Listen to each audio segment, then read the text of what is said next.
Bonjour et bienvenue, on part ensemble pour une petite expédition dans le monde numérique. On peut voir ça comme une sorte de carte, un guide pour s'y retrouver et explorer tout ça en confiance. Allez, l'aventure commence. Alors pour commencer, une question que beaucoup de gens se posent, et c'est tout à fait normal, Internet et le web, est-ce que c'est la même chose? C'est une confusion super courante, alors on va clarifier ça tout de suite. Eh bien, la réponse est non. Ce n'est pas du tout la même chose. Pour bien comprendre, il y a une image qui marche très bien.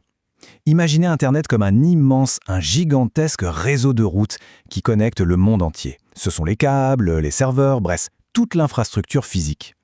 Et le web alors? Eh bien le web, ce sont toutes les destinations qu'on peut visiter grâce à ces routes. Les sites, les articles, les vidéos, tout le contenu en fait. Voilà, ça c'est la base. Maintenant, première étape de notre expédition. On va cartographier un peu le territoire. Logique, hein? Pour bien explorer, il faut d'abord comprendre où on met les pieds. Donc, pour récapituler, d'un côté, on a Internet. C'est le réseau physique, cette toile de câbles et de connexions qui relie des millions et des millions d'appareils. Et de l'autre, le web. C'est la collection de sites, d'applications, tout ce qui rend le réseau vivant en fait. C'est la partie qu'on voit, la partie émergée de l'iceberg si on veut. Ok, maintenant qu'on a une meilleure idée du terrain, il nous faut un véhicule. Ben oui, pour parcourir toutes ces routes, il faut bien quelque chose pour se déplacer. Voyons voir ce que c'est.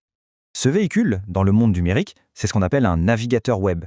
C'est tout bête en fait. C'est le logiciel, l'application qu'on lance pour aller sur des sites. C'est vraiment notre portail, notre porte d'entrée sur le web. Google Chrome, Mozilla Firefox, Microsoft Edge, ça, ce sont des noms qui doivent dire quelque chose à pas mal de monde. C'est même très probable que l'un d'eux soit utilisé pour suivre cette analyse en ce moment même. Et comme toute bonne voiture, notre navigateur a son tableau de bord. C'est assez simple. On retrouve les commandes essentielles, les flèches pour aller à la page précédente ou suivante, le bouton pour rafraîchir, et puis il y a les onglets. Ça, c'est super pratique pour avoir plusieurs sites ouverts en même temps, sans devoir ouvrir une nouvelle fenêtre à chaque fois. Bon, on a le territoire, on a le véhicule. Il manque quoi? Un outil indispensable pour tout bon explorateur qui se respecte. La boussole. Sinon, on risque de tourner en rond. Cette fameuse boussole, c'est le moteur de recherche. Il faut bien se rendre compte que le web est absolument immense. C'est un océan d'informations. Sans un outil pour s'orienter, on serait complètement perdu. Le moteur de recherche, c'est cet outil hyper puissant qui va nous permettre de trouver pile ce qu'on cherche juste en tapant quelques mots. Alors, comment on fait une recherche efficace? En fait, c'est assez simple. Ça se résume en 3 étapes. La première, c'est de savoir à peu près ce qu'on cherche. La deuxième, c'est de choisir les mots-clés les plus pertinents pour ça. Et la troisième, qui est super importante, c'est d'évaluer avec un peu de recul les résultats que le moteur nous propose. Et, petite astuce, pas la peine de rédiger une question complète comme si on parlait à quelqu'un. Pour trouver le vrai nom de l'artiste Stromae, par exemple, on tape juste Stromae, vrai nom. C'est simple, direct et ça marche beaucoup mieux. Ok, donc on a les outils, la carte, le véhicule, la boussole. C'est super, mais ça ne suffit pas. Le plus important pour un explorateur, c'est d'avoir le bon état d'esprit. C'est même essentiel. On va donc voir maintenant comment naviguer de manière sûre et surtout avec un esprit critique. Le web, c'est une mine d'or d'informations, c'est génial. Mais il faut être lucide, c'est aussi un lieu où les canulars, les fake news, la désinformation circulent à une vitesse folle. On l'a bien vu pendant la crise sanitaire par exemple. C'est là que l'esprit critique devient vraiment l'outil le plus précieux de tout notre équipement.